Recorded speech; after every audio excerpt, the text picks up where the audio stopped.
ನಮಸ್ಕಾರ ವೀಕ್ಷಕರೇ, ನಾನು ರೇಷ್ಮಾ. ನೀವು ನೋಡ್ತಾ ಇದ್ದೀರಾ ಕರ್ನಾಟಕ ಪವರ್ ಟಿವಿ ನ್ಯೂಸ್. ಇದೀಗ ಈ ದಿನದ ಪ್ರಮುಖ ಹೆಡ್ಲೈನ್. ಕೇಂದ್ರದ ಭಾರಿ ಕೈಗಾರಿಕಾ ಹಾಗೂ ಉಕ್ಕಿನ ಖಾತೆ ಮಂತ್ರಿಗಳಾದ ಎಚ್.ಡಿ. ಕುಮಾರಸ್ವಾಮಿ ಅವರು ವಿಶಾಖಪಟ್ಟಣದ ವೈಜಾಗ್ ಸ್ಟೀಲ್ಗೆ ಭೇಟಿ ನೀಡಿ ಪರಿಶೀಲನೆ ನಡೆಸಿದ್ದಾರೆ. Bureau report Mohammed Rafi, Karnataka power TV, Vijayanagara.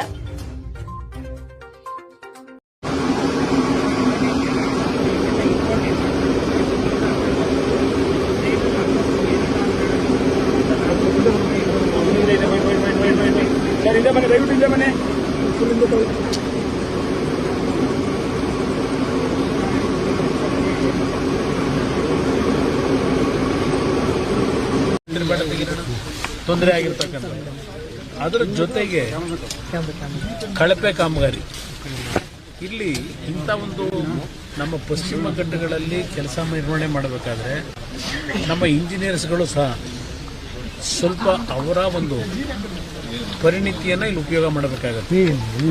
ಇವೆಲ್ಲ ಹುಡುಗಾಟಿಕೆ ಮಾಡತಕ್ಕಂಥ ಕೆಲಸಗಳಲ್ಲ. ನಾನು ಏನು ಕಣ್ಣಾರೆ ನೋಡಿದ್ದೇನೆ. ನಾನು ಕೇಂದ್ರದ ನಮ್ಮ ಭೂ ಸಾರಿಗೆ ಸಚಿವರ ಹತ್ರನೂ ಚರ್ಚೆ ಮಾಡ್ತೀನಿ. ಇವೆಲ್ಲ ಇರ್ತಕ್ಕಂಥ ವಿಷಯಗಳ ಮಾಹಿತಿಗಳನ್ನು ಅವ್ರಿಗೆ ಕೊಡ್ತೀನಿ. ಕೊಟ್ಟು ಒಂದು ಸಭೆ ಮಾಡಿ ಅವ್ರನ್ನೂ ಸಾಧ್ಯವಾದರೆ ಒಂದು ಸ್ಥಳ ಪರಿಶೀಲನೆ ಮಾಡ್ತಕ್ಕಂಥದ್ದಕ್ಕೆ ಮನವಿನೂ ಮಾಡ್ತೀನಿ. ಇದು ಈ ವಿಷಯದಲ್ಲಿ ನಾವು ಸ್ವಲ್ಪ ದೊಡ್ಡ ಮಟ್ಟದ ಒಂದು ವೈಜ್ಞಾನಿಕವಂತ ರೀತಿಯ ಕೆಲಸಗಳಾಗಬೇಕು ನನ್ನ ಅಭಿಪ್ರಾಯ. ಅದರಿಂದ ಈ ಒಂದು ಸಮಸ್ಯೆಗೆ ಪರಿಹಾರ ನಮ್ಮ ಕೇಂದ್ರ ಸರ್ಕಾರದ ಗಡ್ಕರಿ ಅವರ ಪಾತ್ರವೂ ಜಾಸ್ತಿ ಇದೆ. ಅವರು ಸಹ ಅಧಿಕಾರಿಗಳ ಜೊತೆಯಲ್ಲಿ ಚರ್ಚೆ ಮಾಡಿ ಇದನ್ನು ಸೈಂಟಿಫಿಕ್ ವೇನಲ್ಲಿ ಮಾಡ್ತಕ್ಕಂಥದ್ದಕ್ಕೆ ಏನು ಸೂಚನೆ ಕೊಡಬೇಕಾಗಿದೆ ಅದರ ಬಗ್ಗೆ ಅವ್ರ ಜೊತೆ ಚರ್ಚೆನೂ ಮಾಡ್ತೀನಿ. ಜೊತೆಗೆ ನಾನು ರಾಜ್ಯ ಸರ್ಕಾರಕ್ಕೆ ಹೇಳ್ತಕ್ಕಂಥದ್ದನ್ನು ಇಂಥ ಒಂದು ಪರಿಸ್ಥಿತಿಗಳಲ್ಲಿ ಸರ್ಕಾರದ ಮಂತ್ರಿಗಳು ಭೇಟಿ ಕೊಡಬೇಕು, ಸ್ಥಳ ಪರಿಶೀಲನೆ ಮಾಡಿ. ಏಕೆ ಬಂದ ತಕ್ಷಣ ನಾವು ಬಂದು ಕೆಲಸ ಮಾಡೋದೇನಿಲ್ಲ.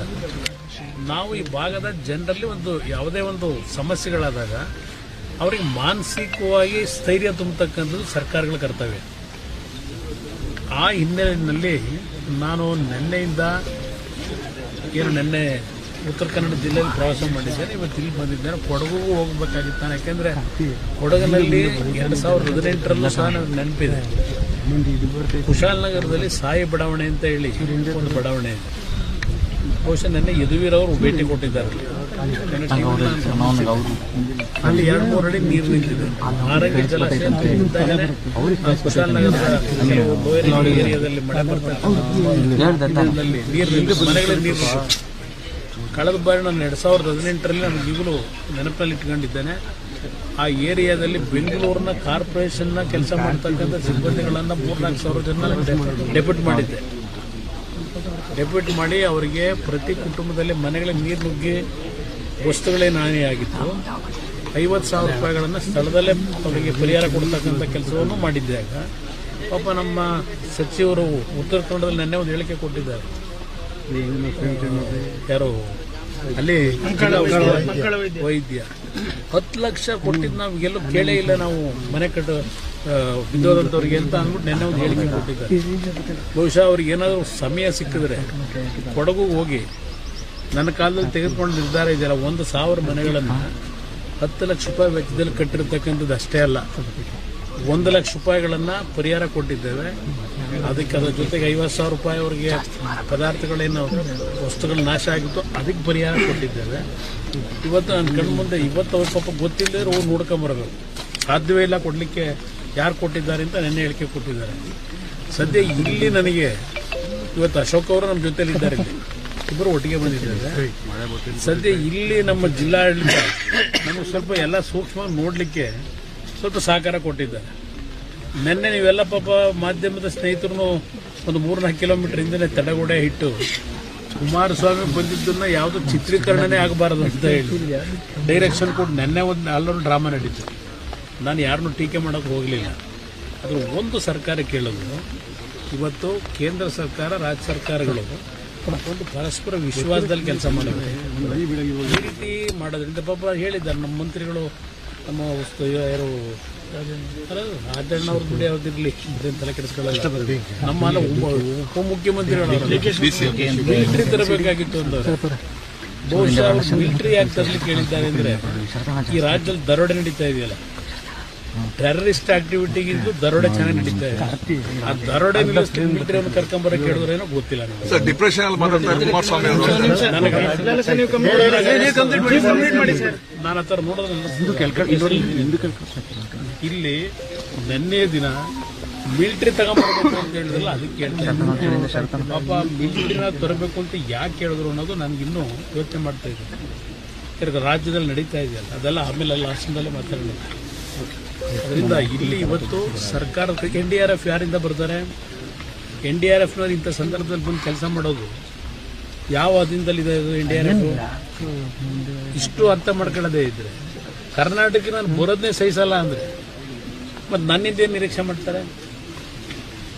ಬರಲೇಬಾರ್ದು ಅನ್ನೋ ರೀತಿಯಲ್ಲಿ ನೆನೆ ಅವ್ರು ಹೇಳಿಕೆ ಇದೆಯಲ್ಲ, ಕುಮಾರಸ್ವಾಮಿ ಇಲ್ಲಿ ಯಾಕೆ ಬರ್ತಾರೆ ಅಂತ ಹೇಳಿ. ನಾನು ಸ್ಥಳ ಪರಿಶೀಲನೆ ನೋಡೋದು ನನ್ನ ಧರ್ಮ ಒಬ್ಬ ಜನಪ್ರತಿನಿಧಿಯಾಗಿ. ಮಂಡ್ಯ ಹೋದ್ರೂ ಬೇಡ ಅಂತಾರೆ ಹೋಗೋದು, ಉತ್ತರ ಕನ್ನಡಕ್ಕೆ ಹೋಗ್ತೇನೆ ಅಂದ್ರೆ ಅಲ್ಲೂ ಬೇಡ ಅಂತಾರೆ. ಸದ್ಯ ಇಲ್ಲಿ ಆ ಸಂದರ್ಭ ಬರಬೇಡಿ ಅಂತ ಹೇಳಿಲ್ಲ. ಇದೊಂದು ಸತ ಇಲ್ಲೂ ಕಾರಣ ಇರ್ಬೋದು, ಅವ್ರನ್ನೇ ಕೇಳಬೇಕು. ನಾನು ಬರ್ತೀನಿ ಅಂದ್ರೆ ಕರ್ನಾಟಕಕ್ಕೆ ಬಹುಶಃ ಅವ್ರ ಕೈಕಾಲು ನಡುಗುತ್ತೆ ಅಂತ ಕಾಣಿಸ್ತದೆ. ವೈಜ್ಞಾನಿಕವಾಗಿ ತಪ್ಪಾಗಿದೆ ಇದು. ಎಂಥವ್ರಿಗೂ ಇದರ ತಾಂತ್ರಿಕತೆ ಇಲ್ಲದೆ ಇರ್ತಕ್ಕಂಥವ್ರಿಗೂ ಅದರ ಬಗ್ಗೆ ಅದರ ಅನುಭವ ಇಲ್ಲದೆ ಇರ್ತಕ್ಕಂಥವ್ರಿಗೂ ಇಲ್ಲಿ ಅರ್ಥ ಆಗ್ತದೆ. ಅದರಿಂದ ಇವತ್ತು ಗಡ್ಕರಿ ಅವರ ಗಮನಕ್ಕೆ ತರ್ತೇನೆ. ಗಡ್ಕರಿ ಅವ್ರ ಗಮನಕ್ಕೆ ತಂದು ಇಲ್ಲಿ ಯಾವ ರೀತಿ ಕೆಲಸ ನಡೀತಿದೆ ಒಂದ್ಸಲ ಅವರು ಸ್ಥಳ ಪರಿಶೀಲನೆ ಮಾಡತಕ್ಕಂಥದ್ದು, ಅಲ್ಲಿ ಕೇಂದ್ರದ ಹಿರಿಯ ಅಧಿಕಾರಿಗಳನ್ನು ಕರ್ಕೊಂಡ್ಬಂದು ಇಲ್ಲಿ ಕೆಲಸ ಒಂದ್ಸಲ ಏನ್ ನಡೀತಾ ಇದೆ ಅಂತಕ್ಕಂಥದ್ದು ನೋಡಬೇಕು ಅಂತಕ್ಕಂಥದ್ದು ಮನವಿ ಮಾಡಿ. 3 ಹಂತದಲ್ಲಿ ಪರಿಹಾರನೂ ಕೊಡ್ತಾ ಇದ್ರು. ಮನೆ ಕಳ್ಕೊಂಡ್ರು ಒಂದು ಅಂತ, ಜೊತೆಗೆ ಸಂಪೂರ್ಣ ಮನೆ ಈ ಎಲ್ಲ ಪರಿಹಾರಗಳನ್ನ ಸಿದ್ದರಾಮಯ್ಯ ಸರ್ಕಾರದಲ್ಲಿ ಈಗ ಕಡಿತ ಮಾಡಿದ್ದಾರೆ ಅಂತ. 5 ಲಕ್ಷ 3 ಲಕ್ಷ 3 ಹಂತಗಳಲ್ಲಿ ಅಂದ್ರೆ 1 ಲಕ್ಷ ಪ್ರಾರಂಭಿಕ ಹಂತದಲ್ಲಿ ಫೌಂಡೇಶನ್ ಹಾಕಲಿಕ್ಕೆ, ನಂತರ 2ನೇ ಹಂತದಲ್ಲಿ 2 ಲಕ್ಷ 5 ಲಕ್ಷ ರೂಪಾಯಿ ಕೊಡ್ತಕ್ಕಂಥ ತೀರ್ಮಾನ ಮಾಡಿದ್ರು. ಆದರೆ ಅದರ ಬಗ್ಗೆ ಇನ್ನೂ ಕಾರ್ಯರೂಪಕ್ಕೆ ಬರಲಿಲ್ಲ ಅಂತಕ್ಕಂಥದ್ದು ಒಂದು ಲೋಪಗಳು ಇದೆ ಅಂತಕ್ಕಂಥ ಹೇಳಿದ್ದಾರೆ. ಇಲ್ಲಿ ನಾನು ಹೇಳ್ತಕ್ಕಂಥದ್ದು ಸರ್ಕಾರಕ್ಕೆ ವಿಶೇಷವಾಗಿ ಕೊಡಗು ಮತ್ತು ಹಾಸನ, ಚಿಕ್ಕಮಗಳೂರು ಜಿಲ್ಲೆಗಳಲ್ಲಿ ಮನೆಗಳೇ ಬಿದ್ದಿದೆ, ಬಹಳ ಕಡೆ ಮನೆ ಬಿದ್ದಿದೆ. ತಕ್ಷಣ ಅದಕ್ಕೆ ಪರಿಹಾರವನ್ನು ಕಲ್ಪಿಸ್ತಕ್ಕಂಥದ್ದು ಸೂಕ್ತ. ಸಿದ್ದರಾಮಯ್ಯ ಸರ್ಕಾರದಲ್ಲಿ ಆ ಸಿಸ್ಟಮ್ ಏನಿತ್ತು, 5 ಲಕ್ಷ ಕಳ್ಕೊಂಡು ಆಗಲೇ ಸರ್ಕಾರದ ತೀರ್ಮಾನ ಮೊದಲೇ ಮಾಡಿದ್ದಾರೆ. ಆ ತೀರ್ಮಾನ ಹಿಂದೆ ಈ ಸರ್ಕಾರ ಬಂದ ಮೇಲೆ ಅದನ್ನು ವಾಪಸ್ ಪಡೆದಿರ್ತಕ್ಕಂಥ ನನಗೆ ಗೊತ್ತಿಲ್ಲ, ಚೆಕ್ ಮಾಡ್ತೀನಿ.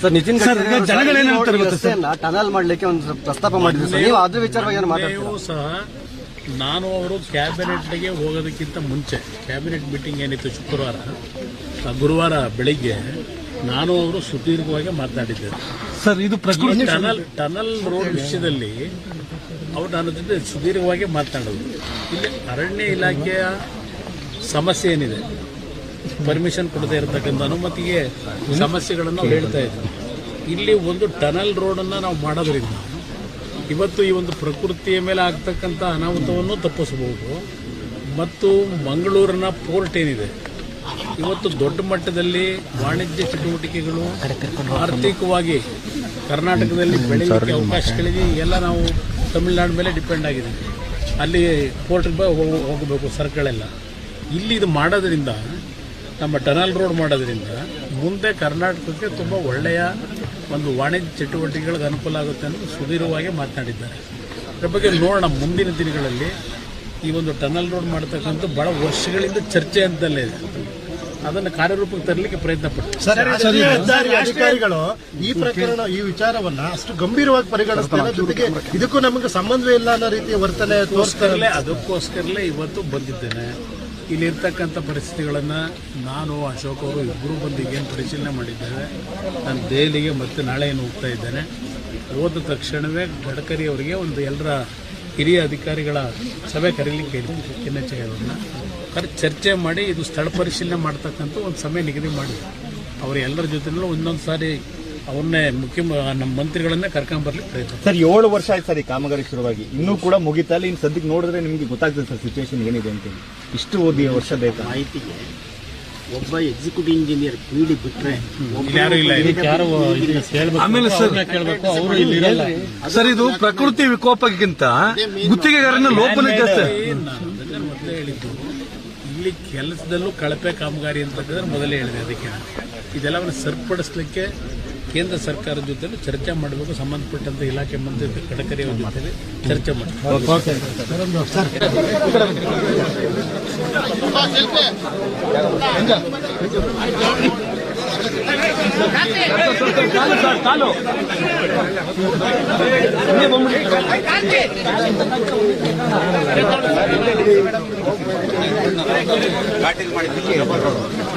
ಹೋಗ್ಬೇಡಿ, ಬೀಳ್ತಾರೆ ಮಣ್ಣು. 25 ವರ್ಷ ನಮ್ಗೆ ನೋಡ್ಬೇಡಾಗಿತ್ತು, ಈ ಬೋರ್ವೆಲ್ಸೇ ಬೇಡಾಗಿತ್ತು. ಈ ತೊಂದರೆನೂ ಇಲ್ಲ ನಮಗೆ ಮಳೆಗಾಲದಲ್ಲಿ ನೋಡ್ಕೊಳ್ಳೋ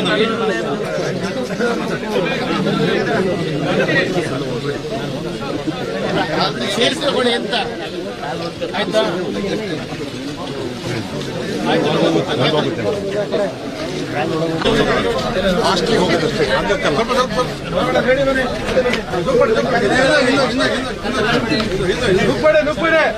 ನುಪ್ಪಡೆ ಅಲ್ಲೇ ರೀ ಬರ್ತಾರೆ, ಅಣ್ಣ ಬರ್ತಾರೆ, ಅಲ್ಲೇ ಬರ್ತಾರೆ.